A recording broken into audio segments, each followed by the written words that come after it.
And on that note, we will take a few questions. Any questions that you have for there's a mic right there.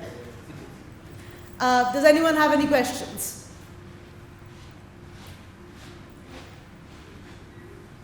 Yes. Don't you believe that Julian Assange was... Can you speak it? Maybe you can use the mic. Just quickly introduce yourself. Don't you believe that Julian Assange was incredibly selfish in a manner that to get his name noted down in history, he went to the extent of releasing documents that eventually led to the harm of, which eventually led to the loss of certain lives? I mean, from what I am.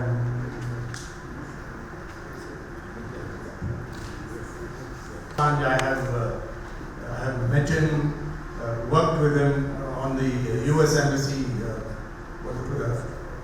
material on India and also Pakistan.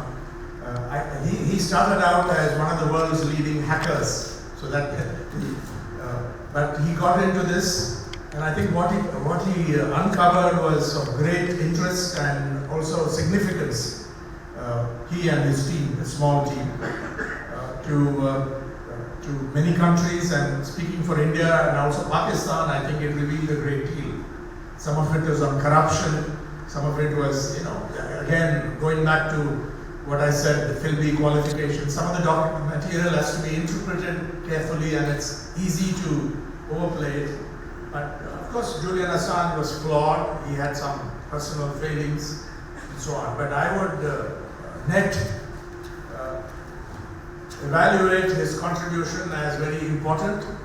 It also showed the use of, and also it is always free. He didn't charge anything for the material he put out. He didn't cash in on it. Neither he nor WikiLeaks. They really put it out because they said they believe that people are entitled to know these things which are often suppressed. So net, I would regard this as a progressive, important contribution. Otherwise the New York Times, various the Guardian, and various newspapers in Europe and other parts of the world, even Reuters, would not have found him worth dealing with. In fact, if anything, they exploited WikiLeaks. They also took it far. But at the end of the day, it was not a commercial or selfish operation. It was what WikiLeaks contributed was much greater than what they got. Of course, they got into a bit of trouble, legal trouble, and so on. But I also believe that there was a vindictive attitude towards Julian Assange and WikiLeaks. This is my view, and I speak from personal experience.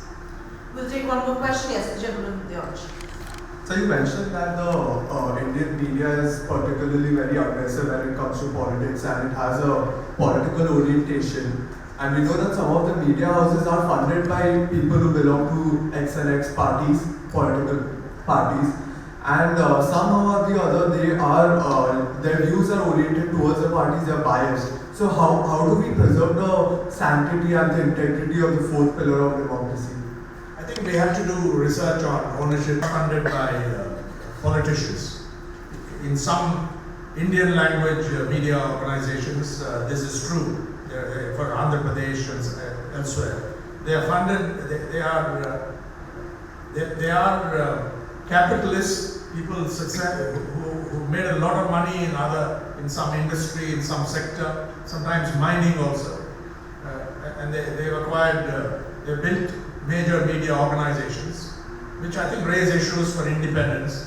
They have links with politicians. Some of them enter parliament and so on, but they are not primarily political leaders who own the bulk of the Indian media. And certainly speaking about news television, I don't think political leaders own major news television organizations. Generally speaking, there are exceptions. So, but this requires close study. These are impressions.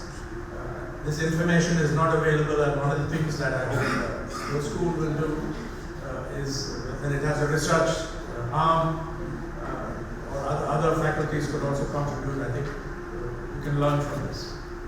Okay, we'll take one last question. The lady here. Good afternoon. Welcome to JGU. And I wanted to know what attracted you towards journalism.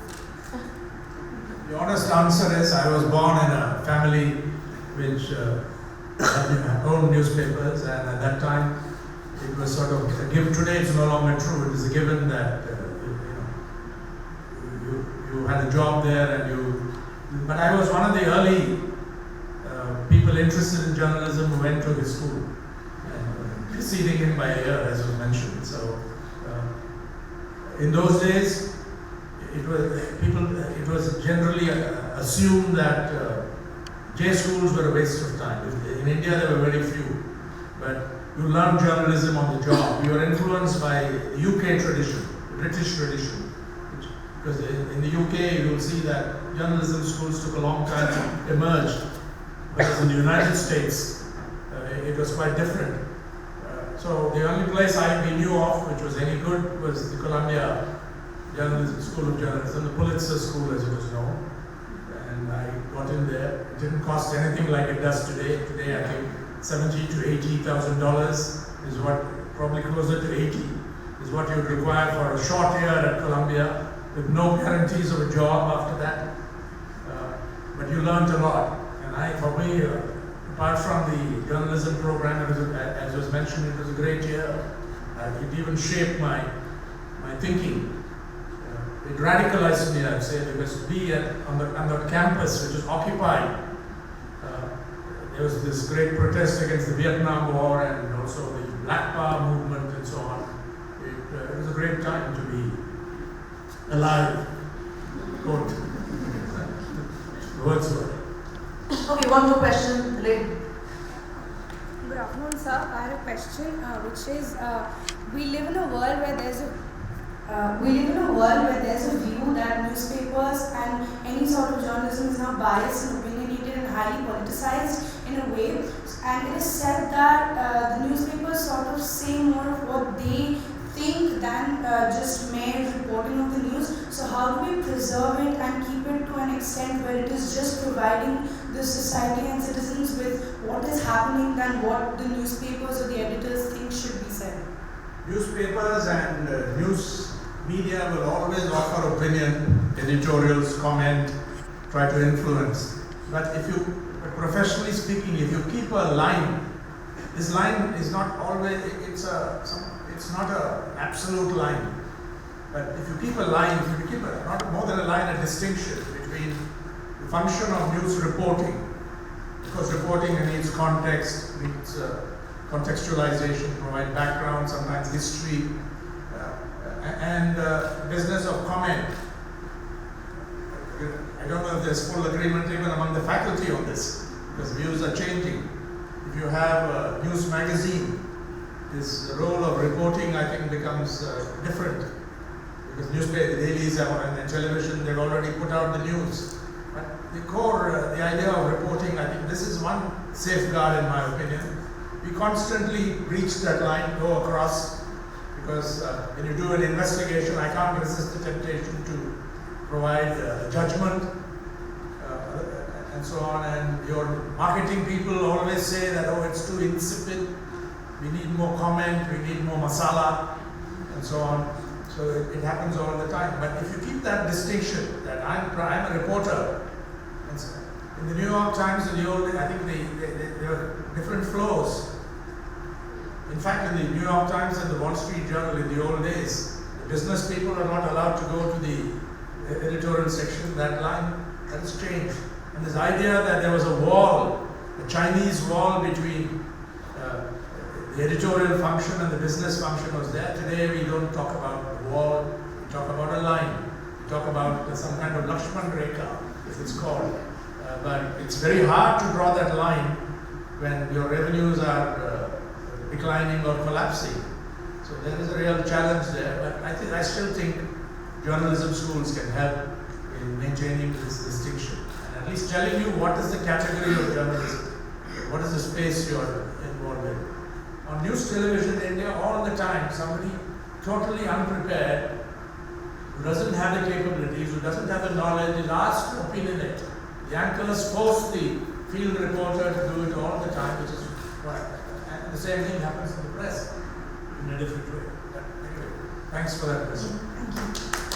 Thank you so much, Mr. Ram. Thank you for asking those questions. I would now like to invite Professor Vaisan Murthy, the Registrar of Obijindal Global University, to deliver the closing remarks.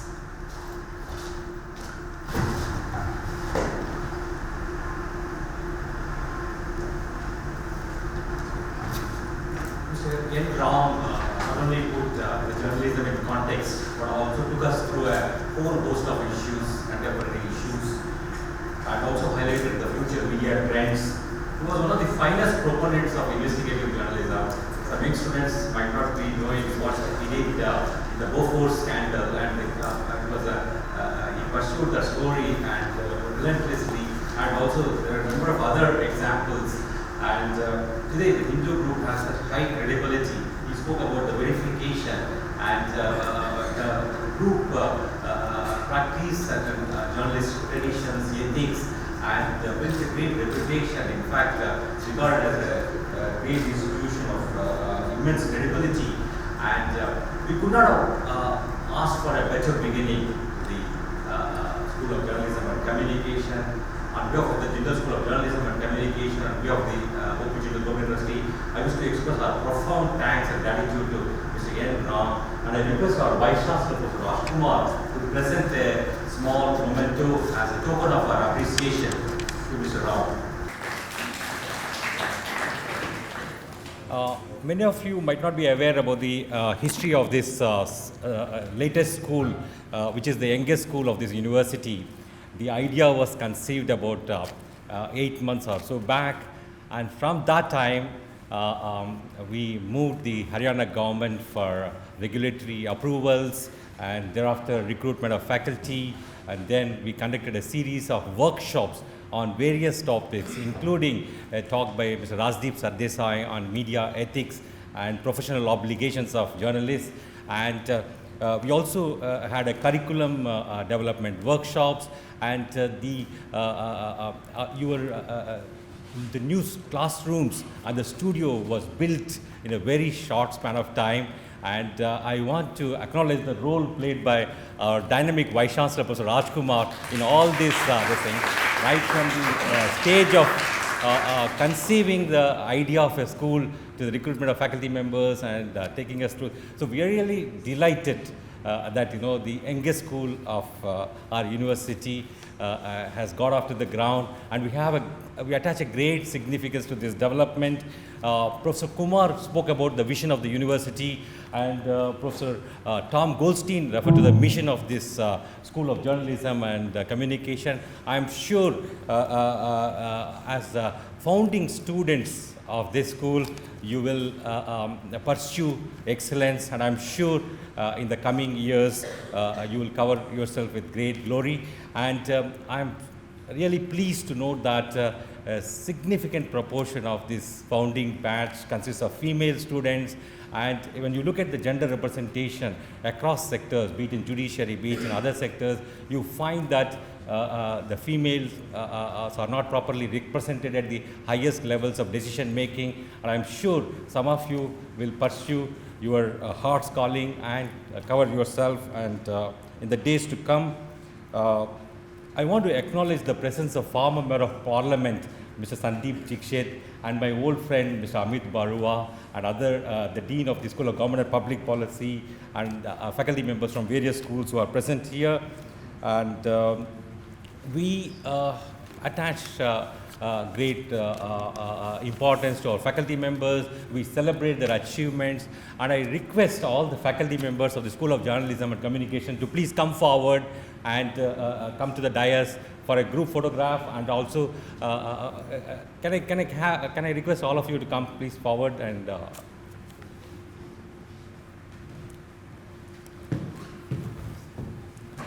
I request all the students please to give a big applause to the founding faculty of the School of Journalism and Communications.